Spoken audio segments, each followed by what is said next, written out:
Sometimes we discover an area in a video game that we're never supposed to find. Wait a second. What the? Where did this come from? Oh, there's my switch. This is why today we're diving into the top 10 areas in video games that were never meant to be found. Part 3.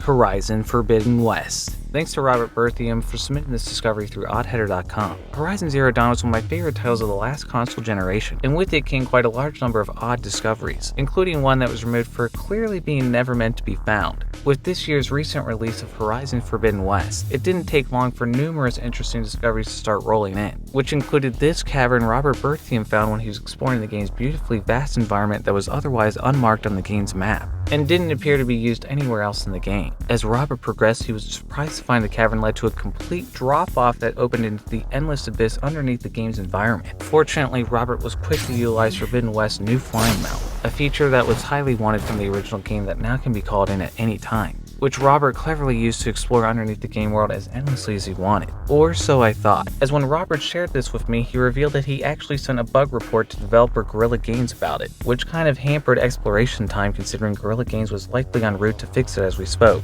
Fortunately, it didn't take long for Robert to find a mysterious floating environment of rock underneath the game world nearby. After exploring it from all angles, he managed to find a place to land and entered into a strange, seemingly unused tall cavern with lots of mouth rats. Robert even managed to find a chest that when opened revealed some totally pointless items. Unfortunately, any attempt to find anything more about this area of whatever could have been found out of bounds is completely ruined, as the next time Robert went to explore it, a patch was updated and the cave entrance Robert found in the first place was now completely caved in. Well, let this serve as a lesson. If you think you found a really cool unused area in the initial launch window of a recent release, the last thing we want to do is tell the developers about it.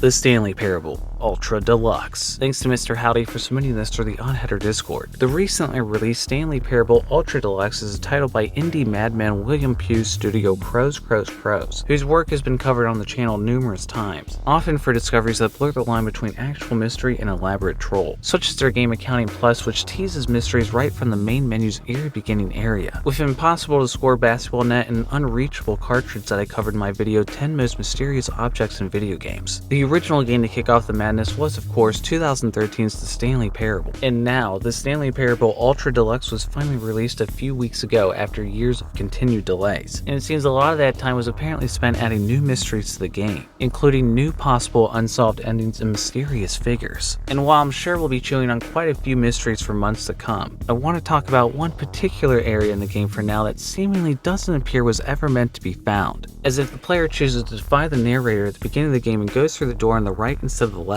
they can end up in a loading bay area where if they touch the floor the game ends, with the narrator saying you jump to your death. However, at a later point when you come back to the area, the narrator blocks you from jumping down below, and now for some reason for the first time in Stanley Parable Ultra Deluxe, you can crouch between this sign and the lift and easily land on the floor without dying, which essentially traps you and softlocks your game, forcing you to start again, which seems to suggest this area was far from intended. The ability to get down here so easily wasn't possible in the original game, and there appears to be something new to find. If you were to go through this door, which reveals the large untextured abyss outside the map, and then sit in this area for an extended period of time, you would seemingly start to hear the same music from the beginning area of Accounting Plus. That's odd.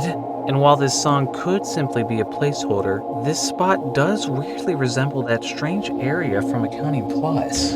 Wait a second, is that the basketball from the same area?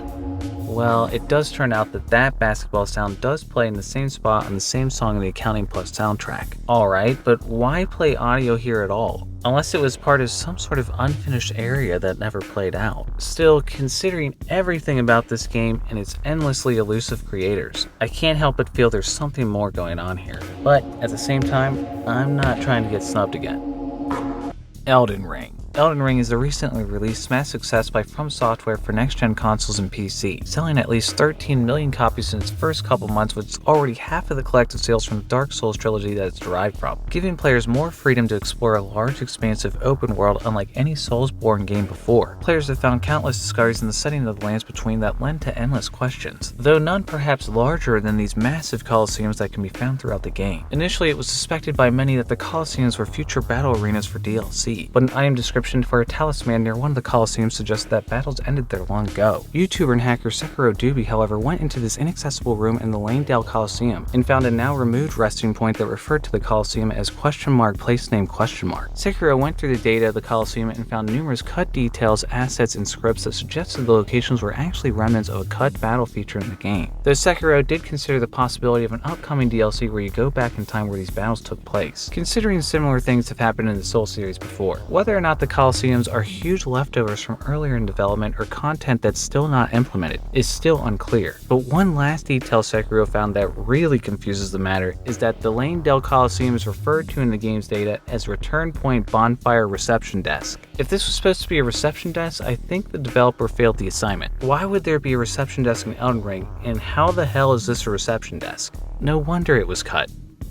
Cyberpunk 2077. Thanks to Handkerchief for submitting this mystery through the oddheader Discord. 2077, for anyone unacquainted, was the last decade's most anticipated video game that rode on years of high expectation before finally releasing in 2020 in such a dismal state it ended up getting pulled from the PlayStation Store. Fortunately, Cyberpunk has come quite an exceptionally long way since. Actually, no it hasn't. The long-awaited next-gen patch was finally released this year for PlayStation 5 and Xbox Series S and X that supposedly fixed a lot of complaints, which had redditors like FieldOfRush2132 loading up a previous save on his Xbox Series S to check it out. And while he was expecting the game setting Night City to look a little different on next-gen from the previous last-gen version, he certainly wasn't expecting it to look like this. Apparently, when Field of Rush loaded his most recent autosave, he found himself on a strange, untextured flat plane suspended high in the air that he had no idea how he ended up on. He also was a character he had never seen before, had no weapons, and his phone was completely devoid of contacts. Strangest of all, when he checked the game map, it showed he was still in Night City, but also said he was in a mission that didn't appear anywhere else in the game, evidently called a favor for a friend, with the description a conversation among 5 travelers concerning life's true happiness. Sleuths were able to quickly determine the title of the quest originates from a quest in developer CD Projekt Red's previous hit, The Witcher 3, but the description of the quest left the subreddit at a loss, with some even feeling it could hold some connection to the FF06B5 mystery that I previously discussed, where a code can be found on certain statues hidden across the city. Another mysterious statue was even discovered around the same time, as Camille Cesaro on Reddit found if you were to grab onto this fence on the highway, you could climb onto this balcony which appears to have a similar miniature version of one of the statues. Whether or not this area was ever intended to be found is still a mystery, but this door over here seems to have once held a clue, as it used to lead to absolutely nothing.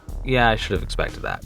Kingdom Hearts 3. Thanks to azurajae for submitting this mystery on oddheader.com. Kingdom Hearts 3 was released in 2019 and finally concludes the story arc that the original game in the series began back in 2002, if we can still call whatever happened in the 13 games between them a story arc. In Kingdom Hearts 3, 13th Vessel on YouTube made an interesting discovery while data mining the game's maps. While most of the Disney worlds in the game have 2 levels with battle gates, which teleport you to a separate area where you battle waves of enemies, there are a few worlds that only have 1. However, 13th Vessel saw in the game's files several unused template maps that appear in the data where an additional battle gate level would be for worlds missing a second battle gate, as well as 2 more template maps near the Keyblade graveyard late in the game, leading them to believe the developers might have been planning more levels that were eventually cut. Loading these maps usually results in an environment that's mostly blank. Oh, is this the new Cyberpunk update? However, strangest of all, 13th Vessel also found a template name with the abbreviation SS in the name, which signifies in the game's engine that it'd be a map intended for the game's credit sequence. Loading this map up, however, they were surprised to be met with the message, "You are not the true Keyblade bearer."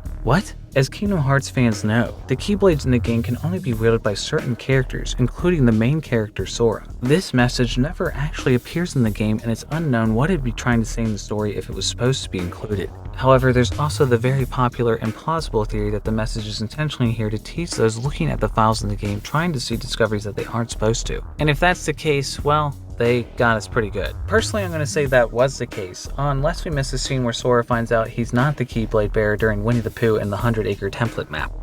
Blood Omen.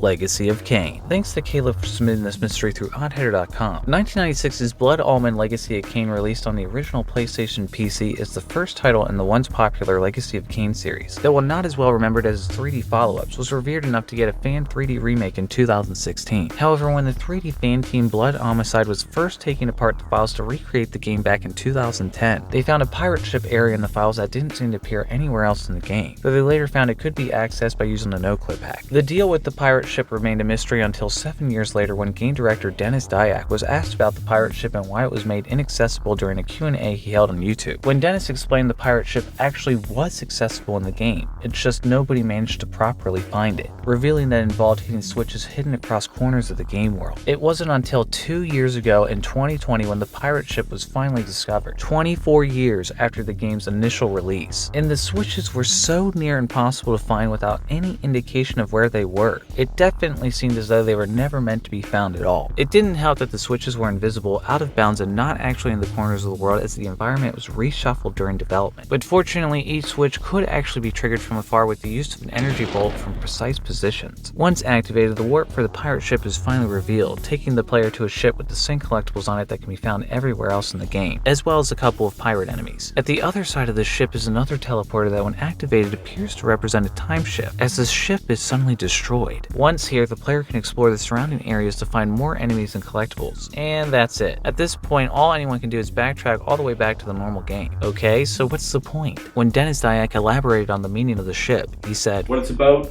it's a secret. Never talk about it." Damn, leaving us out to dry. Well, truly, I hope there's gotta be something here, as I'm having a lot of trouble figuring out why they string us along for 24 years just to get a glimpse at some stupid boat.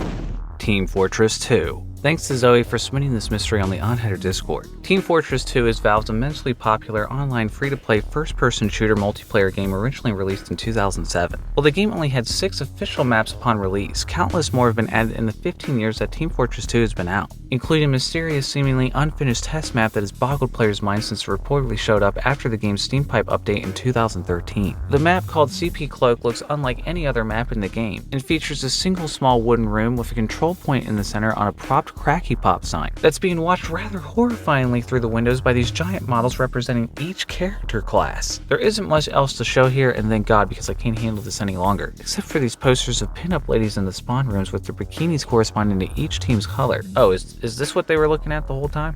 Many theorized this map was accidentally left in the game, created for testing anything from skyboxes to characters' facial expressions to something involving cloak mechanics considering CP Cloak's name, which is definitely plausible since there have been several developer maps meant to test specific game mechanics accidentally left in the game after certain updates that have since been removed. However, despite being called CP Cloak, a different map named Cloak also showed up after the Steam Pipe update that seems more obviously made to test the spy's cloaking ability, while CP Cloak doesn't appear to serve any clear purpose, other than testing how long players would last in the map before being too creeped out and ending the match early. And if that's not enough for you, you can open up the map in Valve's Source Filmmaker and really get weirded out by the even stranger distorted faces that appear for some reason. My God. Adding to the mystery, this map still remains in the game to this day, as it wasn't removed along with the test maps that were left following the Steam Pipe update nearly 10 years ago. Whatever CP Cloak's reason for being here is, I'd prefer not to be in here any longer.